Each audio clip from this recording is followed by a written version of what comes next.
पाकिस्तान के माली हालात के बाइस बैनुल-अक़वामी इदारों का PIA पर मुबैना तौर पर अदम एतमाद का इजहार। ज़राए के मुताबिक इत्तेहादी हुकूमत की अदम तवज्जुही के बाइस एयरलाइन को अपनी तारीख के संगीन माली बहरान का सामना है।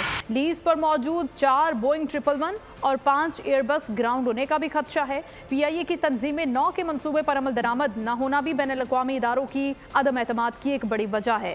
ज़राए का मजीद बताना है कि कौमी एयरलाइन पर बैनुल-अक़वामी अदायगियों की मद में $100 मिलियन वाजिबुल अदा हैं। फौरी अदायगियों में जहाज़ों, इंजन की लीज और मुख्तलिफ मुद्दत में इंटरनेशनल वाजिबात, कर्जों पर सूद की अदायगियाँ शामिल हैं। एयरलाइन ने FBR को भी अरबों की फौरी अदायगी अभी करना है।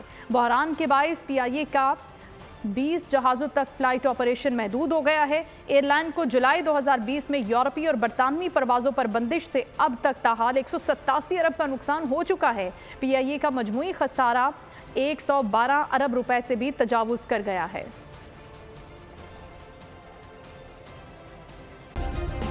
सब्सक्राइब करें और बेल दबाएं ताकि कोई खबर रह न जाए।